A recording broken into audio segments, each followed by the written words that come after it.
Hello student, मैं योगेश कुमार साहू आप सभी का एकेडमी ऑफ हायर मैथमेटिक्स के इस क्लास में स्वागत करता हूं।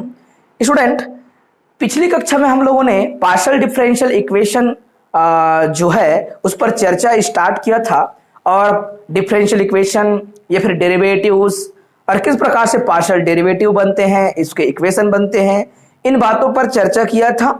और उसके बाद हम लोगों ने कुछ सिंबल, ज्योमेट्रिकल सिंबल या फिर नोटेशंस, इनको भी साथ में चर्चा में लिया था। तो कल का जो क्लास थी वो पूरी तरीके से इंट्रोडक्शन था, वो हर एक विद्यार्थी को पता होना चाहिए। और मैं ये नहीं कहता कि उतना ही इंट्रोडक्शन होता है, तो जितना हमें उचित लगा उतना हमने चीजों को सामने रखा है। उसके अलावा भी बहुत सारी चीजें हैं जिसे आप अपने सूझबूझ के अनुसार से रख सकते हो अपने नोट्स में। स्टूडेंट्स, अब हम स्टार्ट कर रहे हैं अपना एमएससी थर्ड सेमेस्टर, कुछ जगहों पे हो सकता है fourth semester, partial differential equation. और पार्शियल डिफरेंशियल इक्वेशन की जो यहां पर जो स्टडी होगा वो स्टडी याद रखिएगा, ये ज्यामितीय अध्ययन के स्वरूप में होगा। थोड़ा सा इस पर क्या होंगी, एक फॉर्म के रूप में चीजों को पढ़ेंगे। हम ऐसा नहीं कहेंगे कि कोई एक इक्वेशन पकड़ लेंगे, डिफरेंशियल इक्वेशन, और उसको सॉल्व करते हुए बैठे रहेंगे। ऐसा बिल्कुल नहीं होने वाला।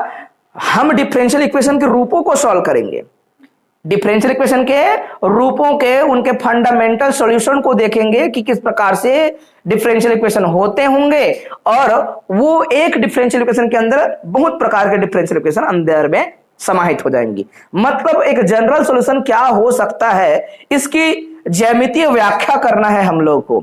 तो बिल्कुल भी आप जो है हताश नहीं होइएगा, क्योंकि हमारा मास्टर लेवल की जो अध्ययन होती है, मास्टर लेवल के अध्ययन में हम थोड़ा सा हम क्या करते हैं, डीप बातों को ले जाते हैं, उनके सेंस की ओर ले जाते हैं, न कि न्यूमेरिकल क्वेश्चन को ज्यादा हम सॉल्व करते हैं। समझ आ रहा है बात? हाँ, डिफरेंशिएशन के कॉन्सेप्ट क्लियर होना चाहिए, बीच बीच में आता रहेगा, ठीक है।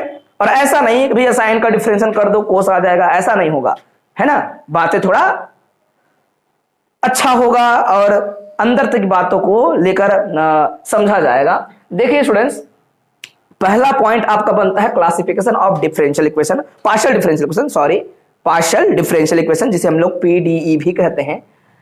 Student, suppose u is a unknown function. u क्या है? Unknown function which is defined on domain u। u को डोमेन कहते हैं, याद रखिएगा। और डोमेन कहां से उठाया जाता है? यूक्लिडियन स्पेस से। मतलब वेरिएबल की संख्या एक भी होगी, या फिर दो भी हो सकती है, या फिर तीन भी हो सकती है, या फिर चार भी हो सकता है। ओके, बिकॉज यू सबसेट बोला मैंने आर एन का, मतलब भैया ये एक भी तो हो सकता है ना। आर एन के सबसेट में आर भी तो रहता है, बात समझ रहे हो। एक लाइन भी हो सकता है, ये आपका इंटरवल भी हो सकता है। आर एन के अंदर बहुत सारे सबसेट्स होते हैं, तो कुछ भी हो सकता है, ठीक है। तो you is a function with variable x. और x की बात करेंगे तो x क्या होता है, आपको याद होगा कल हमने जब सभी नोटेशंस को लेकर चला था तो हमने बताया था x एक्चुअल में अगर बिलोंग करता है कहां पर, Rn पर। या फिर आपने कहा कि x इज अ वेरिएबल जो कि डिफाइन करना है फंक्शन के लिए, तो x पक्का कहां से आएगा, u पर रखा जाएगा। फंक्शन का डोमेन कौन होता है? जहां वेरिएबल रखना होता है। समझ रहे हो बात को? ठीक है। तो इसका कहने का ये अर्थ है कि आपका ये x Rn से है, बिल्कुल है। अब Rn से जो भी मेंबर होते हैं x इक्वल टू क्या लिखा जाएगा, आप बोलेंगे सर x1, x2, इस प्रकार से xn, एक टपल के रूप में इसको प्रदर्शित करेंगे। ये बातें क्लियर है, ये सामान्य बातें चलते रहेंगी। जहां जहां उसको एक्सप्रेस करना होगा बड़ा रूप में दिखाना होगा, बड़ा रूप में दिखाइएगा, जहां छोटा दिखाना होगा छोटा दिखाइएगा। तो देखिएगा हमने क्या लिखा है, u अगर कोई फंक्शन है, अननोन फंक्शन है, तो एक एक्सप्रेशन ऑफ द फॉर्म, ये पूरा जो फंक्शन बना, इस फंक्शन को, इस इक्वेशन को हम क्या कहते हैं। अच्छा, कोई बच्चा पूछता है एफ क्या है सर?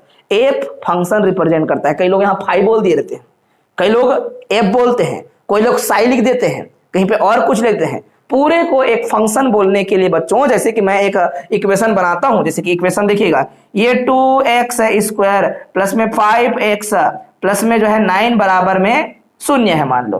तो आप क्या बोलते हो, इसको पूरे को मान लो फंक्शन नया f ऑफ x बराबर में 0।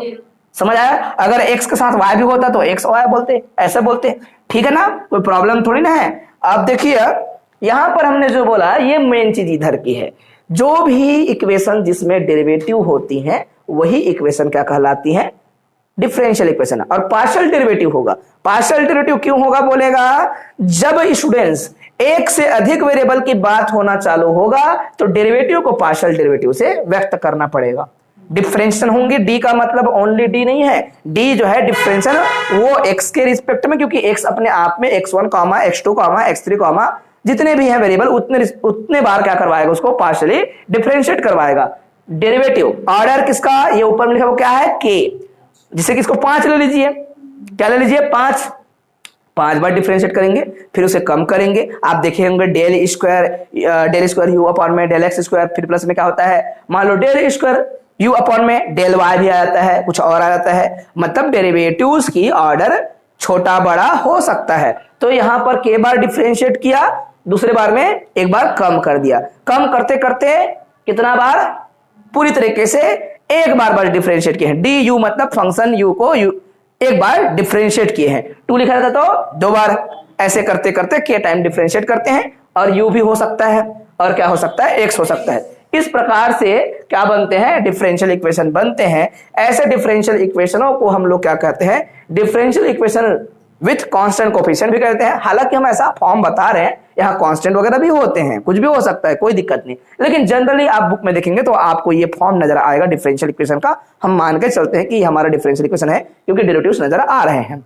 ओके, तो बच्चों इसको क्या कहते हैं, पार्शियल डिफरेंशियल इक्वेशन कहते हैं। There are basically 4 type of partial differential equation, है ना, जिसकी हमें स्टडी करनी है। पहला है आपका लीनियर पार्शियल डिफरेंशियल इक्वेशन, और आपका ये जो सेमेस्टर है वो केवल और केवल इसका अध्ययन पे टिका हुआ है। हम तो इसको नहीं पढ़ने वाले, इसको नहीं पढ़ने वाले, और इसको पढ़ने वाले हैं। इसको पढ़ेंगे 4th सेमेस्टर में। Non linear partial differential equation को हम लोग कब पढ़ेंगे, 4th सेमेस्टर में। अभी जितना अध्ययन होगा वो क्या होगा, लीनियर डिफरेंशियल इक्वेशन पर अध्ययन होने वाला है। और लीनियर डिफरेंशियल इक्वेशन की अपनी इसकी और टाइप्स हैं। टाइप्स नहीं पूछा आपको, क्लासिफिकेशन पूछा था। तो कई बार बच्चे क्या करते हैं, सर इसमें तो बहुत सारे उधर नाम लिखा हुआ है, क्या करें उसका। हमने बिल्कुल नहीं कहा कि नाम को आपको पढ़ना है, इसके अंदर के आपके एग्जाम्पल बहुत सारे हैं। एग्जाम्पल में क्या होगा बच्चों, इसके एग्जाम्पल में जैसे कि आपका लाप्लास इक्वेशन इसी का एग्जाम्पल आ जाता है, ट्रांसपोर्ट इक्वेशन इसी का एग्जाम्पल आता है, ठीक है, इनिशियल वैल्यू प्रॉब्लम जो आती है इसी का आता है, हीट इक्वेशन इसी से आएगा। तो ये जो सभी जो हमने बताया ये लीनियर पार्शियल डिफरेंशियल इक्वेशन के रूप में आते हैं। और रूप को देखिएगा, लीनियर पार्शियल डिफरेंशियल इक्वेशन में क्या होगा, किस प्रकार से होगा, ये आपका अननोन फंक्शन, नॉन फंक्शन या फिर कांस्टेंट फंक्शन कुछ हो सकता है। एक्स क्यों चिपकाते हैं हम, इसके इतर यू से अलग चीजों को, हर चीज को हम क्या कहते हैं, हम उसको कोफिशिएंट्स कहते हैं। डेरिवेटिव को कोफिशिएंट ऐसे भी देखा होगा आप लोगों ने, मेरे ख्याल से आप सभी ने जरूर डेरिवेटिव को देखा होगा। 2x delta x square upon में क्या, सॉरी डेल्टा यू अपॉन में डेल्टा एक्स स्क्वायर, तो ये क्या है, ये डेरिवेटिव, और ये साथ में क्या है, कोफिशिएंट। कोफिशिएंट कभी कभी कांस्टेंट होता है, कभी कभी नहीं होता है, समझ आ रहा है। तो ये जो भी होंगी सब के सब क्या होंगी, डेरिवेटिव के कोफिशिएंट्स होंगी। और ये आपका कांस्टेंट भी हो सकता है, विथ वेरिएबल भी हो सकता है, इसलिए हम एक बगल में एक्स भी चिपकाए थे। वेरिएबल भी हो सकते हैं और वो ओनली कांस्टेंट भी हो सकता है, कोई प्रॉब्लम नहीं है।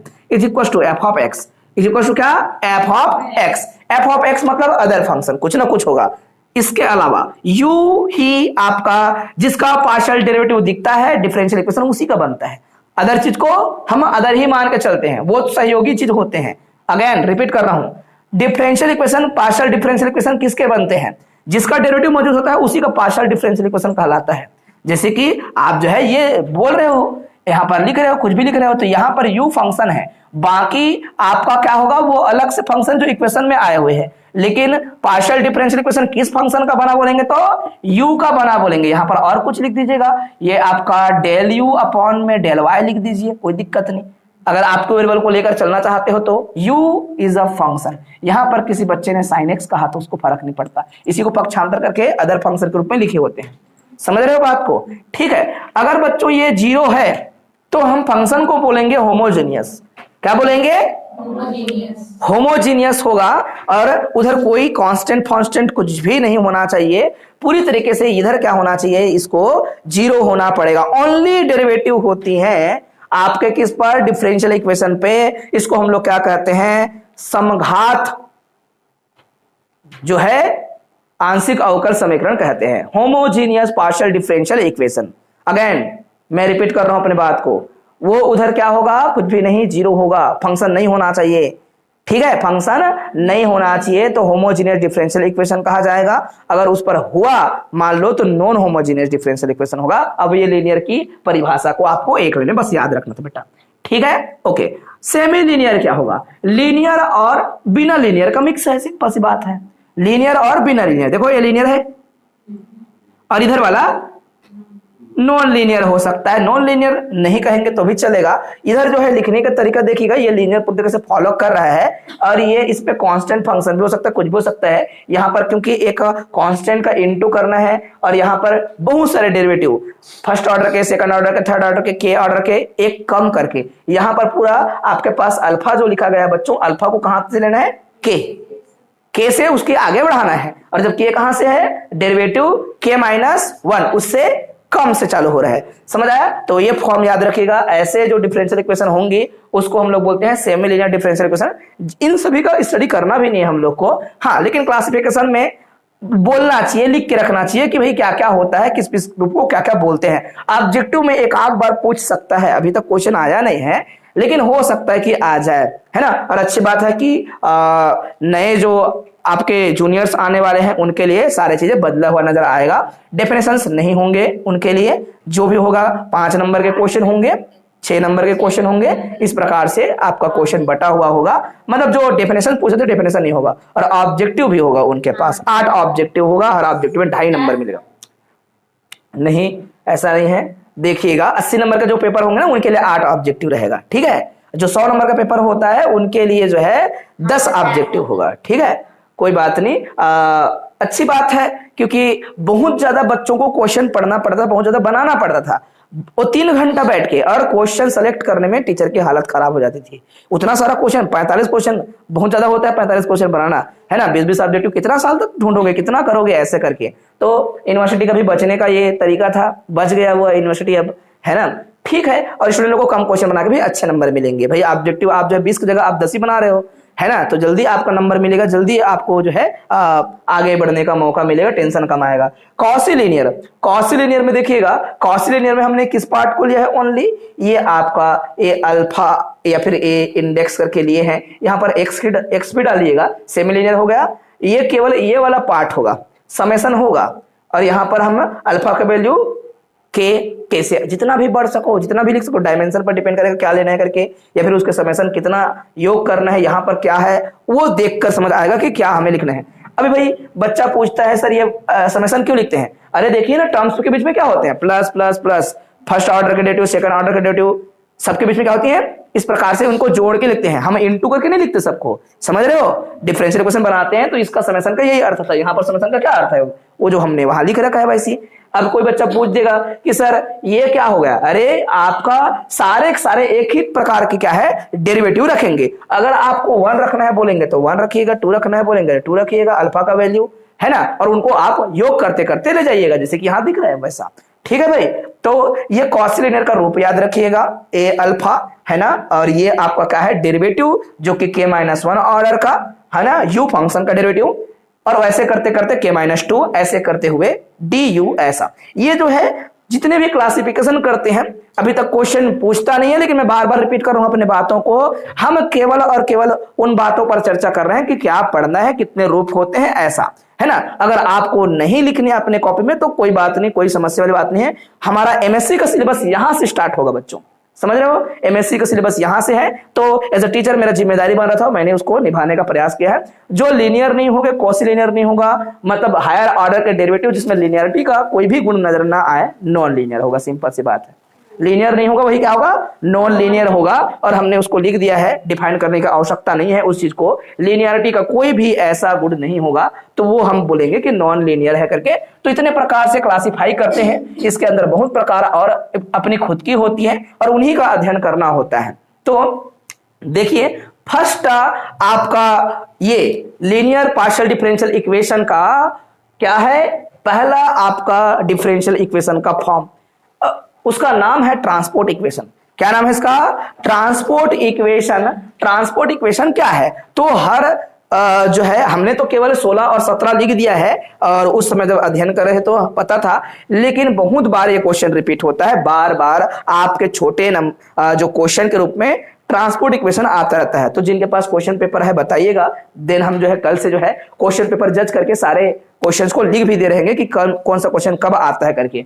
ठीक है, तो फिलहाल इतना याद रखिएगा, ये आपका 2016 और 17 में आया हुआ है। Partial differential equation of the form, किस फॉर्म में है? इस फॉर्म में ut प्लस में b du equal to 0 in Rn cross 0 to infinite. Rn cross का क्या मतलब होता है? ये 0 कैसे लिखे और ये इनफाइनाइट कैसे लिखे? भैया ये टाइम इंटरवल के लिए है, ये वाला क्या है बेटा? ओनली टाइम के लिए। फंक्शन टाइम पर भी डिपेंड करेगा। अगर मैं 1 रखूंगा तो आपका डायमेंशन 1 बढ़ जाएगा, t लिखूंगा, है ना, या फिर मैं 0 रखूंगा तो वो इनिशियल वैल्यू प्रॉब्लम बन जाता है। इसको हम लोग बोलते हैं क्या? Initial value problem. अगर मैं टाइम को 0 रखूं तो वहां पर मेरा कोई भी परिवर्तन नहीं है, ऐसा मान के चलेंगे। तो ट्रांसपोर्ट इक्वेशन ये इस प्रकार से कोई पार्शियल डिफरेंशियल इक्वेशन मिले और उस पार्शियल डिफरेंशियल इक्वेशन को हम लोग क्या करेंगे? सॉल्व करेंगे, वो अलग बात है। तो अच्छा से इसको याद रख लीजिएगा बार बार, ut plus B D U equal to, ऐसे जितने भी डिफरेंशियल इक्वेशन नजर आते होंगे, मतलब u फंक्शन का t के रिस्पेक्ट में क्या नीचे में आपको लिखा है, मतलब ये पार्शियल डिफरेंशिएशन है ना। ये डिफरेंशिएशन किसके रिस्पेक्ट करना है? t के रिस्पेक्ट में करना है। b कौन है? कांस्टेंट है, समझ आया? u मतलब क्या? u फंक्शन, और d मतलब क्या? उसकी डिफरेंशिएशन करनी है आपको। ठीक है, तो ऐसे तमाम डिफरेंशियल इक्वेशन को किस इक्वेशन के नाम से जानते हैं हम लोग? ट्रांसपोर्ट इक्वेशन के नाम से जानते हैं। तो कई बार प्रश्न पूछता है और सबसे पहला प्रश्न ये बनता है, ट्रांसपोर्ट इक्वेशन को लिखो और उसके सॉल्यूशन को लिखो। सॉल्यूशन को लिखो मतलब सॉल्यूशन क्या हो सकती है, और मैंने अक्सर समझाया आपको, एक डिफरेंशियल इक्वेशन की सॉल्यूशन क्या होती है? फंक्शन को ढूंढना। फंक्शन कौन था, इसको ढूंढना ही डिफरेंशियल इक्वेशन का सॉल्यूशन होता है, क्योंकि u अननोन होता है, अननोन को नोन बनाना होता है कि वो क्या था ये खोज ले, यही डिफरेंशियल इक्वेशन का लक्ष्य रहता है। ठीक है, तो ये तमाम फंक्शन जो कि इस प्रकार से होंगी उसको हम लोग क्या बोलेंगे? फिर से रिपीट कर रहे हैं बात को, ट्रांसपोर्ट इक्वेशन बोलेंगे। u के बारे में बात करेंगे बच्चों, सॉरी b के बारे में बात करेंगे तो b क्या होता है? b कांस्टेंट है, रियल कांस्टेंट है। b बराबर में आप बोलेंगे, b बराबर में आपका b1 भी हो सकता है, b2 b3 इस प्रकार से ऐसे, और आप क्या लिखेंगे? ये bn करके। सब कहां से आएगा भैया? ये सब Rn से आएगा, b बिलोंग्स टू Rn। ठीक है, b बिलोंग्स टू क्या होगा? Rn is fixed vector. क्या है फिक्स्ड? मतलब इसे कांस्टेंट बोलते हो। इज फिक्स्ड लिख देगा मतलब आप समझ लीजिए ये क्या है? कांस्टेंट है। बातें क्लियर है? इज फिक्स्ड, ये आपका फिक्स्ड है। कहां पर? इन Rn। हमने बात को पुस्तक की भाषा में लिखना चाहे तो ठीक, आपको समझ आना चाहिए कि क्या लिखा जा रहा है, रट्टू तोता नहीं बनना है। एंड बच्चों u is unknown function, u आपका क्या है? अननोन होगा, और कहां से लेना है आपको? Rn। हर फंक्शन की अगर वैल्यू अगर आपको पता चल जाता है तो फंक्शन क्या होती है? Real valued. जैसे कि 2 वेरिएबल हो, 3 वेरिएबल हो, 4 वेरिएबल हो, आपको पॉइंट्स अगर पता चल रहा है तो उसकी वैल्यू क्या होती है हर फंक्शन की? रियल। अगर आप रियल वैल्यू फंक्शन पढ़ रहे हो तो एग्जांपल के लिए बता रहा हूं मैं तुम लोग को, u फंक्शन है और x और y वेरिएबल है, ठीक है, और इसका नाम है 2x स्क्वायर y, है ना, प्लस में क्या लिख दिया हम लोगों ने? xy। 2 वेरिएबल फंक्शन है, हाँ है। अगर आपको x और y की वैल्यू पता चल गया मान लो, है ना, x और y, ये कहां से डिफाइंड है बेटा? R2 से डिफाइंड है। u कहां पे डिफाइंड है? देखो u किस पर डिफाइंड है, देख लो ध्यान से, R2 पर डिफाइंड है। R ही मिलेगा बोलता हूं, इसके पीछे रीजन क्या है? हर फंक्शन की वैल्यू अगर आप पॉइंट रख देते हैं तो रियल वैल्यू मिलेगा, अगर कॉम्प्लेक्स नहीं पढ़ रहे हो तो। कैसे मिलेगा भाई? आप कल्पना कीजिए, वेरिएबल तो वेरिएबल है भैया, Rn में आप R2 में वेरिएबल 2 प्रकार का रखेंगे, x, y रखेंगे, तो x, y रखने का ये अर्थ है आप यहां पर आप इच्छा से रख सकते हो, क्योंकि रियल नंबर रखनी है आपको। किसी बच्चे ने 1 और 2 बोला, मतलब x का क्या रखना है आपको? 1, और y का क्या रखना है आपको? 2। पॉइंट हुआ कि नहीं? इसी प्रकार से रखते हो ना पॉइंट को, तो बेटा यहां पर रखिए तो आपको कुछ एक वैल्यू मिलेगा, लाइन के एक पॉइंट मिलेगा। ये क्या है? Real line. रियल लाइन का क्या मिलेगा? पॉइंट मिलेगा। अब देखते हैं कैसे मिलेगा। ये 2 तो रहेगा, ओके सर, x का स्क्वायर मतलब 1 का स्क्वायर होता है, फिर आपका क्या हो जाएगा? 2 होगा, प्लस में क्या हो जाएगा आपका? 2 इंटू 1 या फिर 1 इंटू 2 बोलिए। तो कुल मिला के ये जो है इस पूरे ux y, इसकी एक खास वैल्यू मिली, वो कितना मिला 6। यू नो दैट 6 जो होता है वो एक लाइन का, ये 0 है, ये 1 है, ये 2 है, तो कहीं पे 6 है। तो फंक्शन को कोई बोलता है वास्तविक मान वाला फलन, रियल वैल्यूड फंक्शन। तो रियल वैल्यूड का मतलब यही होता है, रियल वैल्यूड। चाहे Rn हो, चाहे R2 हो, चाहे R3 हो, चाहे कुछ भी हो, तो हमारा फंक्शन u क्या है बच्चों? u हम रियल पढ़ रहे हैं भैया, कॉम्प्लेक्स की बात हो नहीं रही है। जहां होगा वहां पर हाईलाइट किया जाएगा बात को। तो Rn से एलिमेंट लेंगे, Rn में नहीं, क्या बढ़ जाएगा बेटा? R पर जाएगा। u is real valued function. Valued मतलब वैल्यू रखने के बाद, और वैल्यू कहां से लिखा जाएगा? Rn से। मतलब वेरिएबल कहां से उठाओगे? x वेरिएबल उठाएंगे Rn से, और बनेगा कौन? R में कोई मेंबर बनेगा, अर्थात वैल्यू बनेगा। Is unknown. क्या है बच्चों ये? And this function is unknown. ये आपका नोन नहीं होगा, ठीक है? यही तो ढूंढना होता है, ये अननोन फंक्शन होगा, ठीक है? अननोन फंक्शन होगा। और इसके सॉल्यूशन मतलब क्या होगा बच्चों? The solution of transport equation means to find the value of u, है ना? ये प्रॉब्लम जो है आपका क्या है, क्या आपको सॉल्व करो बोलेगा तो आप सॉल्व करने के लिए बातें क्या रखेंगे? टू प्रॉब्लम, ये जो आपका डिफरेंशियल इक्वेशन का बात कहे कि इस प्रॉब्लम की सॉल्यूशन मतलब क्या, तो बोलेंगे भाई आप प्राप्त करना चाहते हो किसको? u के वैल्यू को, है ना? The problem is to compute u, है ना? क्या बोला? इसका सॉल्यूशन बोलेगा तो मतलब क्या है? The problem is to compute value of u। या फिर क्या है? u कौन था? u को खोजना, अननोन को खोज लेना, नोन बना देना ही डिफरेंशियल इक्वेशन को सॉल्यूशन हो सकता है। आपको ट्रांसपोर्ट इक्वेशन को सॉल्व करो बोलेगा। क्या बोलेगा? ट्रांसपोर्ट इक्वेशन को सॉल्व करो बोलेगा। तो ट्रांसपोर्ट इक्वेशन को सॉल्व करने का मतलब ये होगा कि u कैसा हो सकता है, किन प्रकार के फंक्शन हो सकते हैं, तो उसको ढूंढना ही क्या कहलाता है? u को सॉल्व करना कहलाता है। हालांकि आपके बुक वगैरह में नजर आएगा। कौन सा बुक पढ़ना है आप लोग को? बच्चे बुक पूछते हैं तो बुक आप पढ़ सकते हो एलसी इवांस का, ठीक है? उसी का बुक बढ़िया रहता है, बेहतरीन रहता है। एच के पाठक का भी उपयोग किया जा सकता है, लेकिन वो सीक्वेंस में नहीं है चीजें, और अच्छी उतनी अच्छी नहीं है बोल सकता हूं मैं, है ना? क्योंकि अच्छी तो है लेकिन रेंडम है, इतना ज्यादा रेंडम है तो फिर बच्चों को मजा नहीं आता पढ़ने में, ठीक है? तो ये आपने कर लिया। अगर सॉल्यूशन पूछेगा तो सॉल्यूशन क्या लिखने वाले हैं? We define a parametric form of lines. एक पैरामेट्रिक फॉर्म डिफाइन करना है, लाइन का इक्वेशन डिफाइन करना है, जिसमें आपका लाइन का इक्वेशन इस प्रकार से, नया उसको फंक्शन बोल रहे हैं, पूरा मिला के एक फंक्शन बोल रहे हैं ना, याद रखिएगा। लाइन का इक्वेशन इधर भी लिखे हूं, इधर लिखा हूं लाइन का इक्वेशन। देखिए x के रूप में ये आपका बता दिए। x को x ना लेकर क्या लिखना है आपको? x प्लस में sb, है ना? क्या लिखे हम लोग? sb। वहां पर b जो है एक का कांस्टेंट है, s आपका पैरामीटर है। आप y बराबर mx प्लस c बोलते हो, याद है? y बराबर mx प्लस c पूरा कांस्टेंट है बेटा, ये समझ आया? तो उसी प्रकार से फंक्शन नाम बताने के लिए ऐसा कहना पड़ा, नया रूप देना पड़ा। ये लाइन की इक्वेशन है, ये भी एक लाइन का इक्वेशन है, उसी चीज को यहाँ पर लिखे हैं तो, लेकिन पूरा मर्ज करके एक नया, देखो कॉमा करके लिखे हैं, तो हमने इस पूरे को एक इक्वेशन बनाया हुआ है जिसके अंदर ये लाइन से याद रखेंगे। पैरामेट्रिक फॉर्म है लाइन का, और ये याद रखना पड़ेगा आप लोगों को, क्योंकि यहाँ पर आपका पार्शियल डिफरेंशियल इक्वेशन में बहुत सारे नोटेशन आपको डायरेक्टली शुरू में लगेगा। एक दो क्लास ऐसा लगेगा कि अरे यार हम थोड़ा इन चीजों को लेकर थोड़ा उतना कंफर्टेबल नहीं है, अवगत नहीं है करके, लेकिन मजा आएगा आपको पढ़ने में। ये पूरा आपका क्या है? लाइन है, याद रख लीजिएगा। या फिर इसको मैं नाम दे सकता हूं, ये जेडएस फंक्शन में इस पूरे को मैं बोल दूंगा थीटा, इसको बोल दूंगा मैं फाई। तो ये पूरा मिलके हमारा क्या है? एक पैरामेट्रिक फॉर्म लाइन को रिप्रेजेंट करता है। आपको याद रखना पड़ेगा, ये है, ये था, ठीक है? अगर मैं डिफरेंशिएट कर देता हूं इस इक्वेशन को, और वेरिएबल कौन है? आप जो है पैरामीटर को आप वेरी करा सकते हो, ठीक है? वो क्या है? एस के रिस्पेक्ट में इसको डिफरेंशिएट कर दीजिएगा पूरे को। जो वेरिएबल होता है उसी रिस्पेक्ट में क्या होता है? फंक्शन डिफरेंशिएट होते हैं। जब मैं इसको डिफरेंशिएशन करूंगा तो डिफरेंशिएशन करने के लिए आपको क्या चाहिए? वेरिएबल चाहिए। वेरिएबल कौन है? एस है। अब इस पूरे को डिफरेंशिएट कीजिएगा। ये पूरा यू के वेरिएबल कितने हैं? यू के वेरिएबल दो प्रकार के आपने मेंशन कर रखा है। यू की डिफरेंशिएशन होगी या तो पूरे इसके रिस्पेक्ट में एक बार, या फिर इसके रिस्पेक्ट में एक बार। सही बात है ना? है ना? तो अगर मैं u को डिफरेंशिएट करूंगा, दो प्रकार से डिफरेंशिएशन होने वाली है इसका।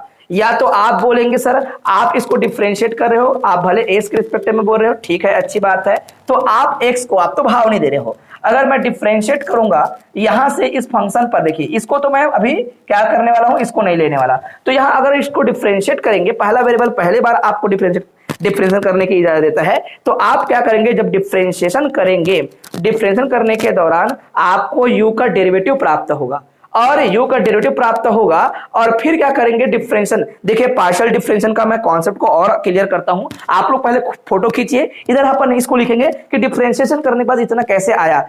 आपके बुक में कहीं लिखा नहीं होगा, याद रखिएगा, तो मैं बताऊंगा उसको वो कैसे आया करके, और रफ में फटाफट हम बताते रहेंगे। तो आप लोग पहले इसको फोटो खींच लो तो ज्यादा अच्छा रहेगा, समझिएगा। पार्शियल डिफरेंशिएशन की, जैसे कि आपका अभी यू ही लीजिएगा, कोई प्रॉब्लम नहीं।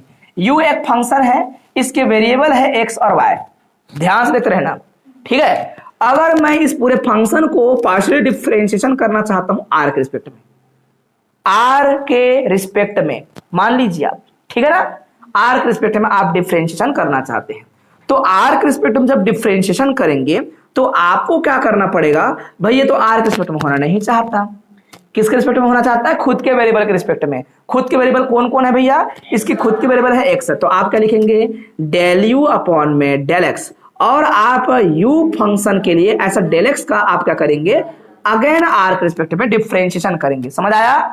पूरे का डिफरेंशिएशन विथ रिस्पेक्ट टू आप क्या करेंगे, पहले अपने वेरिएबल के रिस्पेक्ट में करेंगे, देन क्या करेंगे उस वेरिएबल का आप पार्शियल डेरिवेटिव अलग से चिपका दोगे आप लोग, साथ समझ आया। फिर प्लस में दूसरा वेरिएबल भी है आपके पास, दूसरा वेरिएबल क्या है भैया, y है, तो u फंक्शन की दूसरे बार डिफरेंशिएशन होगा किसके रिस्पेक्ट में, y के रिस्पेक्ट में, और y की पार्शियल डेरिवेटिव r के रिस्पेक्ट में अगेन आएगा। बात समझ आया, नीचे में r और नीचे में r ही दिखेगा, और यहां पर उनके वेरिएबल्स की डिफरेंशिएशन दिखेंगी, समझ आया। अननोन चीजों की, ये आपका मान लो r को अननोन बोलना चाहते हो तब की बात है। अगर मैं इसको डिफरेंशिएशन करता हूं इस पूरे फंक्शन को, ये यहां पर ऊपर में डेस लिखा है मतलब डिफरेंशिएशन कर रहे हैं, ऊपर में डॉट लिखेगा, डेस लिखेगा मतलब डिफरेंशिएशन किया गया है ना। इसका एस वेरिएबल है, मैं उसको डिफरेंशिएशन करूंगा, उसको डिफरेंशिएट करूंगा, पहला वेरिएबल के रिस्पेक्ट में पहली बार डिफरेंशिएट किया जाएगा, सही बात है ना।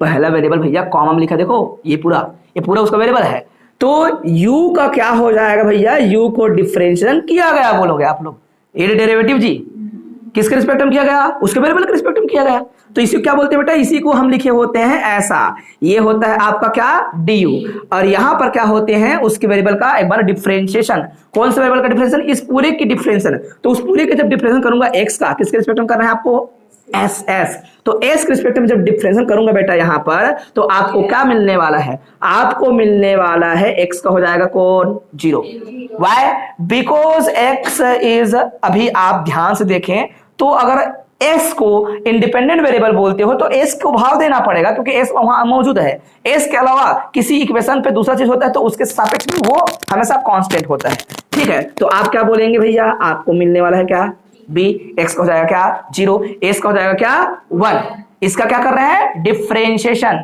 विथ रिस्पेक्ट टू एस, समझ आया बात। फिर प्यारे बच्चों आपका देखो प्लस का निशान लगाया मैंने, प्लस हो गया। दूसरा वेरिएबल है आपका, ये टाइम वेरिएबल को रिप्रेजेंट करता है, किसको रिप्रेजेंट करता है, टाइम, तो टाइम के रिस्पेक्ट में पार्शियल डिफरेंशिएट होगा, तो टाइम के रिस्पेक्ट में पार्शियल डिफरेंशिएट है उसको हम लोग ऐसा नीचे में टी लिखते हैं, याद रखना।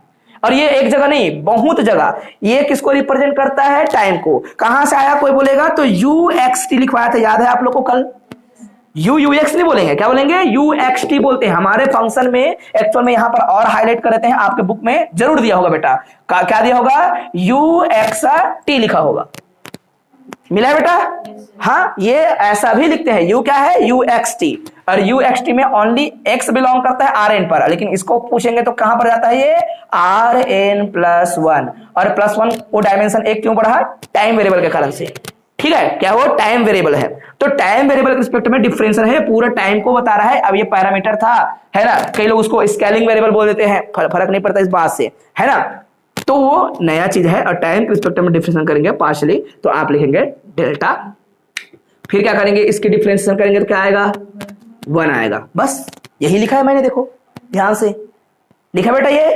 और अगर आपको डिफरेंशियल का कॉन्सेप्ट सही सही समझ आता है तो आपका एक एक क्वेश्चन समझ आएगा आपको। अगर आपका कॉन्सेप्ट सही नहीं है तो आपको यही इसी प्रकार से सारे क्वेश्चंस नजर आएंगे। जितने जगह आप डिफरेंशियल कीजिएगा हर जगह डिफरेंशियल के दौरान में ऐसे डिफरेंशियल नजर आएगा, न कि कोई साइन का कर दो, कोस का कर दो, इसका कर दो, उसका कर दो, ऐसा नहीं होगा। पार्शियल डिफरेंशिएशन की आपके फंडामेंटल रूल्स जो हैं वो पता रहना चाहिए, फिर आप कर पाओगे और आसानी से कर पाओगे, एक एक चीज कर पाओगे। तो मैं उम्मीद करता हूं कि जितना बार यहां पर मैं आपको रफली चीजों को यहां समझाऊंगा, एक्सप्लेन करूंगा, आपको समझ आता चला जाएगा, हर चीज आप समझते चले जाएंगे। और ऐसा बिल्कुल नहीं करना है कि आपको एग्जाम में लिखना ही है, नहीं बच्चों, नहीं लिख रहे हैं हम लोग एग्जाम में। छोटा क्वेश्चन आएगा, छोटा लिखेंगे, ये आपको रफ में समझना था, लिखना था, और इसका डिफरेंशियल ऐसे ही होता है। हो गया डिफरेंशिएशन बेटा, हमने क्या कर दिया, इसको थोड़ा रीअरेंज कर दिया। क्या हो गया, यूटी प्लस में बी डी यू कर दिया, और ये है आपका समीकरण नंबर 3 बोल दिया, इसको समीकरण नंबर 2 बोल दिया है, कोई प्रॉब्लम नहीं है, ठीक है। अच्छा, आप देखेंगे आपका जो स्टेटमेंट खुद था वो खुद इस इक्वेशन की वैल्यू, इस डिफरेंशियल इक्वेशन की वैल्यू इक्वल टू क्या करवाया था, 0। जब 0 करवा दिया, मैंने इसको 0 लिख दिया। अगर 0 लिखूंगा, एक डिफरेंशिएशन है यहां पर, है ना, डेरिवेटिव है, और राइट हैंड साइड में क्या है, 0 है। बताइए किन फंक्शनों का डिफरेंशिएशन 0 होता है, कांस्टेंट फंक्शन होगा, राइट। या फिर इसको पूरे क्या करेंगे बेटा, इंटीग्रेट करेंगे, इंटीग्रेट करेंगे, इंटीग्रेशन करने के दौरान क्या हो जाएगा, ये बन जाएगा क्या, जेड डैश का डिफरेंशिएशन का निशान हट जाएगा, और इधर क्या आएगा, इंटीग्रेशन में हमेशा कांस्टेंट आता है, इंटीग्रेशन में क्या आता है, कांस्टेंट आता है, वही कांस्टेंट आ गया। फिर तो आप बोलेंगे सर जब कोई डेरिवेटिव अगर 0 आ रहा है मतलब फलन क्या रहा होगा, कांस्टेंट रहा होगा। तो जेड, अरे अच्छा ये डॉट के लिखते हैं, अंदर में डॉट का मतलब बच्चों आप वेरिएबल रख सकते हो कुछ भी इच्छा से, ये केवल समझाने के लिए लोगों को बताना पड़ता है, इससे फर्क नहीं पड़ता, समझ आया। तो इसलिए कई लोग इसको स्केलिंग वेरिएबल, चेंजिंग वेरिएबल, कुछ भी नया नया नाम, है ना, नए नए नाम तो नहीं बोलूंगा, लेकिन बहुत कम शब्दों से आप इसको समझ लीजिएगा कि भाई कोई ना कोई वेरिएबल हम उसको यहाँ पैरामीटर के रूप में लेकर थोड़ा समझाने के लिए, लोगों को समझाने के लिए इसका उपयोग किए है करके, तो कभी कभी नहीं रखते। इस constant function of variable S, this implies that ux is also constant. Why, भाई कांस्टेंट है यार, तो कांस्टेंट है तो क्या होगा, ये कांस्टेंट होगा, सिंपल सी बात है। कांस्टेंट होगा कि नहीं, बोलेंगे क्यों नहीं होगा सर कांस्टेंट, ये आपके क्या है, पूरा फंक्शन u है। वेरिएबल को लिखने का तरीका आपने क्या कर दिया, बदल भले दिया था। अरे वेरिएबल का बदलने का तरीका था वो, फंक्शन हमेशा क्या है, इधर कांस्टेंट है, मतलब पूरा फंक्शन कांस्टेंट है। वेरिएबल को आपने क्या किया था, समझने के लिए थोड़ा इसमें इंक्रीमेंट किया था। x में क्या कर दिया बेटा, पहले हमारे फंक्शन क्या था, x था और कॉमा t था, आपने क्या कर दिया है, bs, और क्या बढ़ा दिया है वहां पर s, ऐसा बढ़ाया, ओके ठीक है। तो ये ओनली एस के रूप में ही बढ़ेगा, ये बी एस के रूप में बढ़ेगा। बी ए का मतलब होगा आपका b1, b2, b3 ये rn से आएंगे, जबकि ये टाइम वेरिएबल ओनली टाइम जो है r से आएगा, टाइम रियल टाइम बोलते हैं, ओके ठीक है। तो इससे ये समझ आ गया कि u भी आपका कांस्टेंट होगा ऑन द लाइन, लाइन मतलब ये लाइन है ना, through point x, t with direction आपका क्या है, b, 1। b मतलब क्या, ये डायरेक्शन को कैसे शो करेगा, बोलेगा सर ये आपको बताता है कि भाई हमें किधर किधर जाना है, किस दिशा में जाना है, क्या मैं b1 की ओर जाऊंगा, क्या मैं b2 की ओर जाऊंगा, क्योंकि डायमेंशन, भैया डायमेंशन के बारे में बात किया था हमारे जॉर्ज यूक्लिडियन, क्या बोलते हैं, हमारे गणित पे डायमेंशन या फिर हमारे स्पेस में डायमेंशन कितनी होती है, n होती है। समझाने के लिए बार बार बोलता हूं, ये मेरा क्या है, एक खड़ा लाइन और नीचे वाला एक लाइन, पीछे नीचे के लाइन को मैं क्या करूंगा, खिसकाऊंगा तो ये परपेंडिकुलर ही रहेगा, ये परपेंडिकुलर है। तो देखिए आपके डायमेंशन जो है, वे तमाम लाइन जो आपस में 90 अंश का कोण बनाते हैं, वे डायमेंशन के रूप में जाना जाता है। तो भाई इसी दोनों को पकड़ के, अभी तीसरा बचा हुआ है, फिर भी ये अगर है खड़ा हुआ, ये नीचे का लाइन को मैं खिसकाऊंगा तो डायमेंशन मेरा क्या हो रहा है, मान लो चेंज हो रहा है। कैसे, क्योंकि ये वाला एक रेखा जो था वो 90 अंश का है, मैं इसको घुमा दूंगा तो भी 90 अंश का है, घुमाऊंगा तो 90 अंश का है, और घुमाऊंगा तो 90 अंश है। इसको n बार घुमा सकता हूं, पता नहीं कितना आप ले सकते हो। तो जॉर्ज यूक्लिडियन के अनुसार से, यूनान के आपके भौतिक शास्त्री, मैथमेटिशियन, गणितज्ञ ये सब थे, और उन्होंने ही क्या कहा था, इस कॉन्सेप्ट को दिया था। तो उसी के सम्मान में हम जो है इस स्पेस को, कौन से स्पेस को, ये यूक्लिडियन स्पेस के नाम से जानते हैं, ठीक है। तो उसी का मेंबर है, बड़ा सिंपल सी कॉन्सेप्ट था। तो ये क्या हो जाएगा भैया, ये फंक्शन कांस्टेंट है करके, ये उसकी थोड़ा सा रूप है, कथन रूप है, बोलना पड़ता है, थोड़ा सा बताना पड़ता है, लेकिन मुख्य उत्तर कहाँ है, ये फंक्शन इस डिफरेंशियल इक्वेशन की सॉल्यूशन जो है u क्या होगा, ऑलवेज कांस्टेंट। अब यही बातें आपको ऑब्जेक्टिव में पूछी जा सकती है। बताइए एक ट्रांसपोर्ट इक्वेशन में हमारा जो सॉल्यूशन होता है u वो क्या होता है, कांस्टेंट होता है क्या, नहीं होता है क्या? कुछ भी बोलेगा तो आपको पता होना चाहिए कांस्टेंट होता है बच्चों। क्या होता है? कांस्टेंट होता है। सॉल्यूशन अगर इसका खोजा जाए तो एक कांस्टेंट फंक्शन को रिप्रेजेंट करता है ट्रांसपोर्ट इक्वेशन में। बात क्लियर हुआ? कोई प्रॉब्लम तो नहीं है इस चीज को लेकर? बड़ा सिंपल सी बात है। और उस लाइन को वो क्या करेगा, कोई पॉइंट अगर आपको पता है, अगर यू के बारे में पता है, यू हमने बोला है क्या लिखा है हम लोगों ने, we know that the value of U at any point on the each such line. ऐसा कुछ भी हो सकता है लाइन, जैसे ये जो लाइन आपको लिखा गया है, बताया गया है, अगर u का वैल्यू नॉन है तो आप हमेशा देखेंगे उस लाइन पर एवरीवेयर कहीं पर भी उसको आप फाइंड कर सकते हो सकता है उसी लाइन पर वो रिप्रेजेंट करेंगी, उसी लाइन पर वो होगा। अब इसी सिलसिले में आता है आपका इनिशियल वैल्यू प्रॉब्लम। दोनों लगभग सेम है, लेकिन थोड़ा सा बातें इसमें क्या हो जाएंगी, एक्स्ट्रा आ जाएंगी, एडवांस हो जाएगा हल्का सा, है ना। इसके कथन में क्या लिखा गया है देखिएगा, इनिशियल वैल्यू प्रॉब्लम ये भी बच्चों 2017 में 2014 में पूछा गया है, 2014 भी और 2017 में भी। ये क्वेश्चन केवल 1.5 नंबर में आया था, ये क्वेश्चन 2.5 नंबर में आया था, ठीक है। और चेक कर लीजिएगा 2017 में ही क्वेश्चन पूछा गया है, दोनों को पूछा गया है लगातार। बड़ा में फंडामेंटल सॉल्यूशन चेक कर लीजिएगा, जैसा भी मैं तो बोल रहा हूं, ठीक है। अच्छा, इनिशियल वैल्यू प्रॉब्लम ये क्या है भैया, आप लिखने का तरीका ऐसा भी अपना सकते हो, partial differential equation of the form आप बिल्कुल लिखेंगे, वैसा भी कर सकते हो, लेकिन जनरली ऐसा लिखते हैं हम लोग, let us consider the homogeneous initial value problem. इसको हम लोग IVP लिखे रहेंगे, बीच बीच में पुस्तक वाला भी वही शब्दों का प्रयोग करेगा, तो समझ आना इनिशियल वैल्यू प्रॉब्लम। अगर हम उधर ये जो हम काम कर रहे हैं उसको आगे चलकर लेंगे तो कभी कभी बाउंड्री वैल्यू प्रॉब्लम के नाम से भी जाना जाएगा, सेम टू सेम। अगर मैं यहाँ पर जो भी लाप्लास इक्वेशन वगैरह जो पढ़ रहे हैं उससे आगे चलकर हम लोग वेव और हीट इक्वेशन पढ़ेंगे, तो वेव और हीट इक्वेशन को इनिशियल वैल्यू प्रॉब्लम न बोलकर उसको हम लोग बाउंड्री वैल्यू प्रॉब्लम बोलते हैं, है वही same to same. Boundary value problem और इनिशियल वैल्यू प्रॉब्लम वही है। तो बच्चों एक ऐसा डिफरेंशियल इक्वेशन, अगेन देखो क्या लिखा है हम लोगों ने, ut प्लस में b du equal to 0 in Rn cross 0 to infinite. Equation number first है u इक्वल टू g, क्या है आपका, u इक्वल टू g है ऑन Rn क्रॉस में क्या है, ये आपका t इक्वल टू 0, मतलब t 0 हो अर्थात समय 0 हो, प्रारंभिक स्थिति, इसी को तो इनिशियल बोलते हो क्या। t जब 0 हो उस स्थिति की परिवर्तन, तो टाइम के रिस्पेक्ट में इनिशियल वैल्यू प्रॉब्लम देखा जाता है बच्चों। तो t को आपने क्या कर दिया, 0 कर दिया, वेयर आपका g क्या है, g इज नॉन। g क्या होगा, g इज ये, वेयर g एक फंक्शन है, इज नॉन फंक्शन होगा। ये क्या होगा आपका, नॉन फंक्शन होगा, ये आपका जाना पहचाना होगा, ठीक है। एंड और आपका जो वो है u है वो अननोन होगा। तो हम क्या बोलते हैं, पूरा लिखने का तरीका क्या होगा, द प्रॉब्लम, मतलब ये करते क्या है यहां पर वो सब बोल रहे हैं, the problem is to compute, या फिर फाइंड बोलेंगे आप, कंप्यूट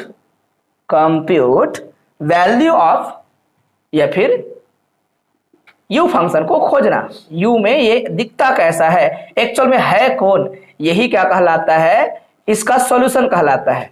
तो आपको पूछे तभी लिखेगा। कई बार ऐसा हो सकता है explain initial value problem, it means that आपको इनिशियल वैल्यू प्रॉब्लम को लिखना भी है और सॉल्यूशन को देना भी है, ठीक है। और थ्योरी आपको कम लिखना है तो बिल्कुल थोड़ा बहुत हल्का फुल्का कम कर सकते हो, लेकिन बेसिक बातों को तो छोड़ा नहीं जा सकता। बातों को छोड़ देंगे पूरी तरीके से, फिर उसका सेंस निकलेगा कहां से। कई बार क्या करते हैं बच्चे, थ्योरी लिखते ही नहीं, अरे ये तो लिख देने से तुमको कैसे समझ आ जाएगा कि तुमने क्या बताया और किन कारणों से बताया है इनको। तो ऐसा नहीं करना चाहिए, आपको बताना चाहिए ये जो बातें यहां लिखी गई थी सेम टू सेम यहां पर भी लिख रहे हैं। हमने क्या लिखा है देखिए, x T be any given point in are cross में आपका ये 0 टू इनफाइनाइट, देख लीजिएगा आर क्रॉस होगा या आर एन क्रॉस होना चाहिए, ठीक है। द लाइन थ्रो है ना, द लाइन थ्रो ये एक्स टी विथ डायरेक्शन, यहां पर जो बोले हैं वही बातें हैं, सिंपल ये जो लिखे गए थे यहां खत्म किए हैं, उस बात को हाईलाइट कर रहे हैं, दोनों में सेम होता है क्योंकि वही आपका इक्वेशन है, याद रखिएगा। ये कंडीशन आपका इनिशियली जुड़ गया, इसलिए इनिशियल वाले प्रॉब्लम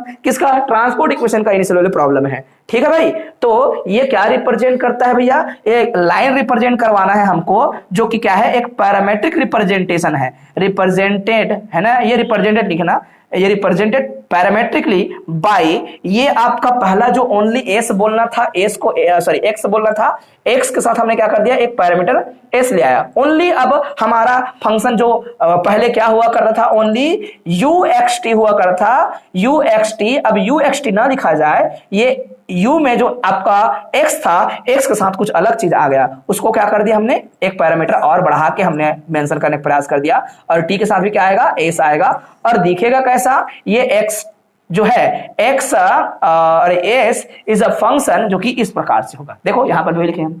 ठीक है, और t जो होगा ओनली t ना लिखकर t को क्या लिखने वाले हैं, t को हम लोग ts बोल के हम उसको थोड़ा सम्मानित करते हुए यहां पर लिख दिए। इक्वेशन नंबर हमारा क्या है, 3 है, जो पहले था सेम टू सेम, कोई लाइन बदला नहीं है।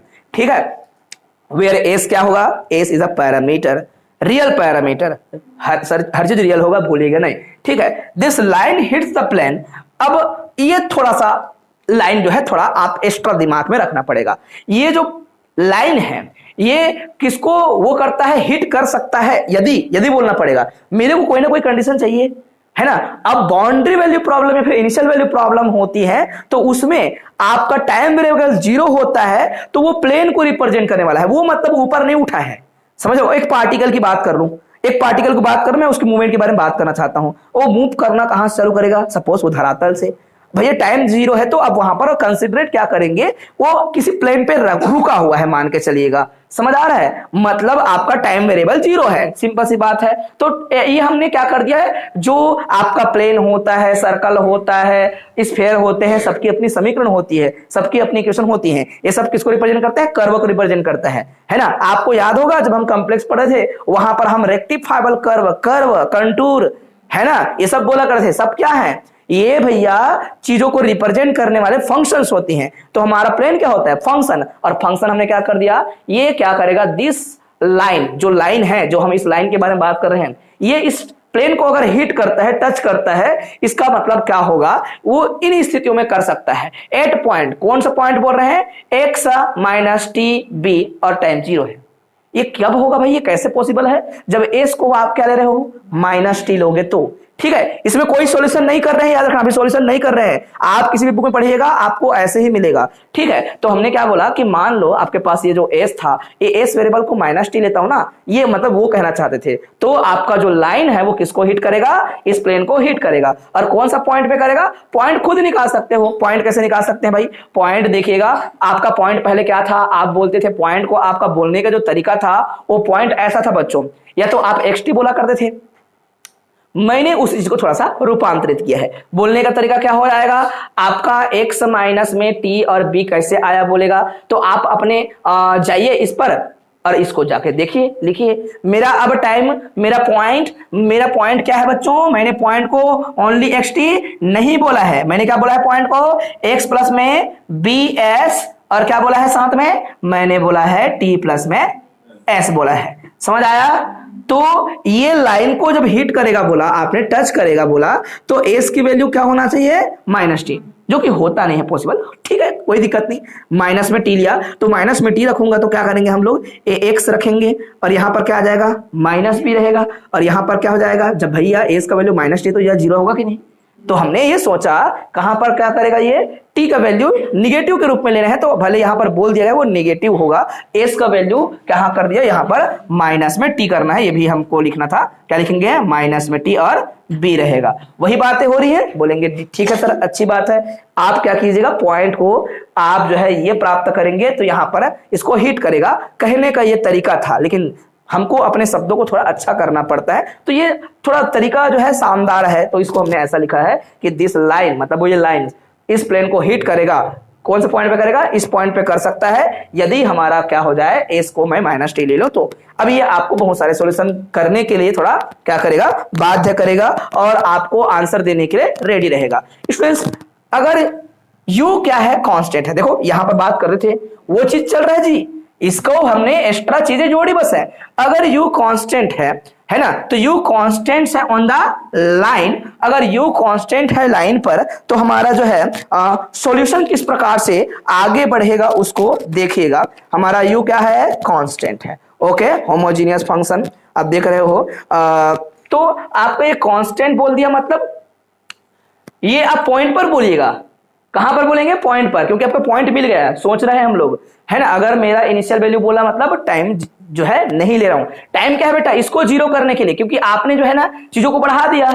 अब इसको जीरो करने के क्या तरीके थे, इसको जीरो तभी किया जा सकता है, टाइम को जीरो तब कर सकते हो, जीरो तब होगा एस के ऊपर अभी सारे चीज डिपेंडेंट है। एस को कितना बढ़ाया कितना घटाया, मतलब पैरामीटर क्या होना चाहिए था, पैरामीटर को आपने बोला -t होना चाहिए था, तो ये पूरा बदल गया। और बदल गया क्या, ये पॉइंट के रूप में बदल गया। कौन सा पॉइंट, ये पॉइंट। तो आपका फंक्शन u क्या होगा, अब u xt ना बोलिए, आप क्या बोलेंगे u। अब पॉइंट क्या है आपका, x माइनस में क्या होगा, tb, और वेरिएबल क्या होगा, 0, और बराबर में क्या लिखेंगे आप लोग, g, और यहां पर भी क्या होगा, आप देखें किसको लिख रहे हो आप, फ्रॉम टू। तो आप लिखिए फ्रॉम टू, आप वही बात को आप वहां पर रिप्रेजेंट कर रहे हैं, क्योंकि u के पास क्या होते हैं, x और t वेरिएबल होता है, g के पास भी क्या होता है, x और t वेरिएबल होता है। इन बातों को वहां पर आपको लिखना होगा। g में क्या होगा, x माइनस t, और यहां पर भी क्या होगा, 0 होगा। ये बात एकदम क्लियर है। आप अगर इफ ये सॉल्यूशन है, याद रखना यही सॉल्यूशन है, इसी को सॉल्यूशन बोलते हैं। तो आपको पता चल गया कौन, ये नॉन है।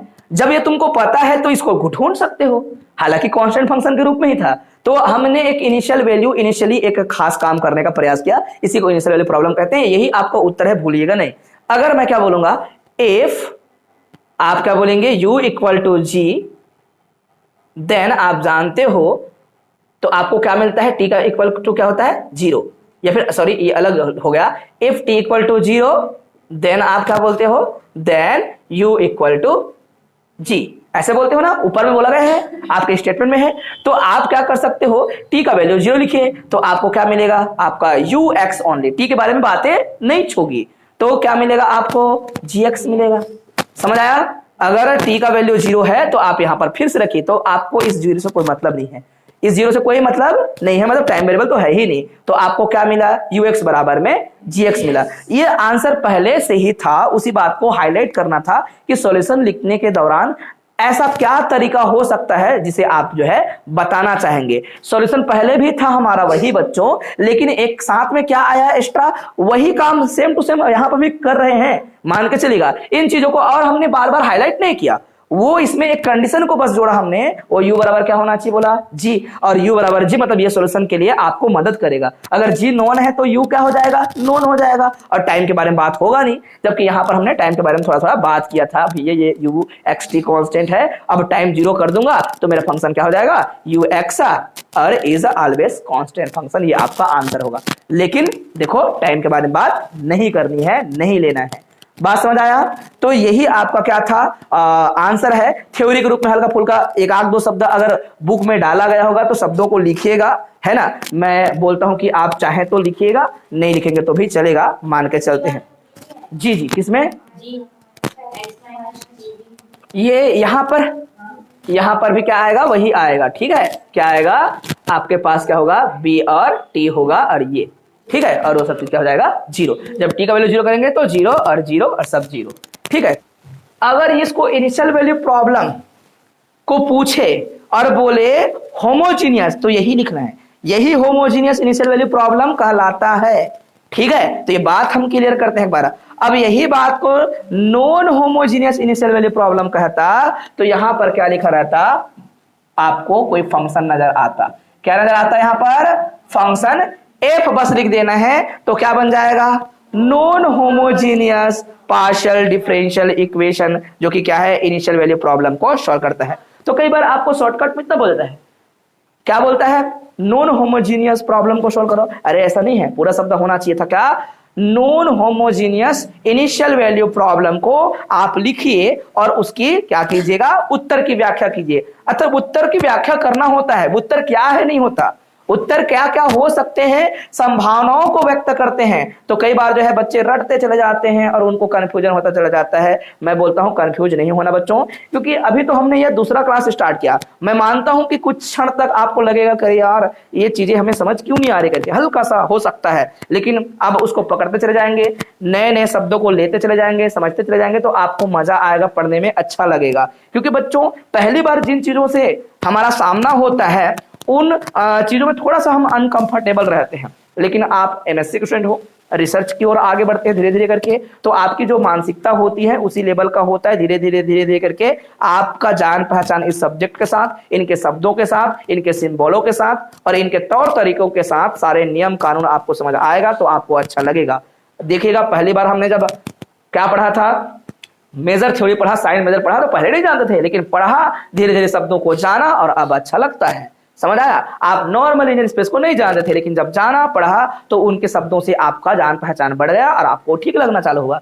उसी प्रकार से हमारा ये पार्शियल डिफरेंशियल इक्वेशन स्टार्ट हुआ, जिसकी हमारी ज्यादा से ज्यादा क्या होगी, ज्यामितीय व्याख्या होंगी, उसके बारे में बात होता रहता है। और सॉल्यूशन की बात एक जनरल रूल को फॉलो करते हुए जनरल सॉल्यूशन की बात करते हैं। कोई स्पेसिफिक फंक्शन नहीं होता है ना, वो कुछ भी हो सकते हैं, लेकिन होना क्या चाहिए था, उस फंक्शन के मान को उस पर्टिकुलर डिफरेंशियल इक्वेशन के लिए उन्हीं का अध्ययन कर रहे हैं हम लोग। ठीक है, तो सॉल्यूशन इस प्रकार से हमारे लिखा जाता है, बताते हैं कि क्यों है, कैसे है करके।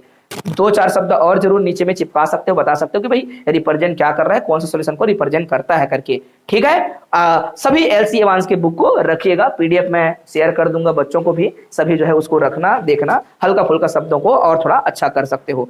तो कल के क्लास में स्टूडेंट्स हम लोग क्या करेंगे, नॉन होमोजीनियस और आपका इनिशियल प्रॉब्लम की व्याख्या किया जाएगा। और मैंने जीरो को हटा के ओनली एफ लिखा है, बाकी हर एक चीज वही सेम टू सेम है ना। जिनके पास बुक है वो देख सकते हो, लिखा नहीं बेटा ऐसी। नॉन होमोजीनियस में क्या कर दिया आपने, जब जीरो की जगह ओनली एफ लिख दिया। तो आपको मेरे ख्याल से आज इस क्लास में याद हो गया होगा, आपका ट्रांसपोर्ट इक्वेशन क्या होता है, यूटी प्लस में B D U equal to zero, ये ट्रांसपोर्ट इक्वेशन है। ओके, वेयर बी जो होगा फिक्स वेक्टर होगा, कांस्टेंट होगा, है ना, इन आर एन पर। और इसी प्रकार से आप अगर हो इनिशियल वैल्यू प्रॉब्लम बोलेंगे तो उसमें एक एक्स्ट्रा जोड़ दिए, क्या जोड़ दिया आपने, u equal to G, where G is known, है ना। और इन क्या लिखा आपने, आर एन क्रॉस क्या लिखा, zero, T equal to zero करके। अब इसको नॉन होमोजीनियस बनाया कब, आपने जीरो की जगह उस राइट हैंड साइड में आपने क्या लिख दिया है, एफ लिख दिया। तो ये बातें याद हो गई, ठीक है। और अच्छे से कीजिएगा क्योंकि डेफिनेशंस ज्यादा आते रहते हैं, डेफिनेशन अच्छा कीजिएगा। और क्वेश्चंस आपके डेफिनेशन में 8 डेफिनेशन होगा, गारंटी है। लगभग ये इसका क्वेश्चन में हमेशा 10 नहीं होता, 8 डेफिनेशन और आपके पास 8 छोटे क्वेश्चन होंगे और अच्छा क्वेश्चन होगा। तो आज की क्लास में बस इतना ही स्टूडेंट्स, इतना कहकर अपने माड़े को विराम देता हूं। जय हिंद, वंदे मातरम।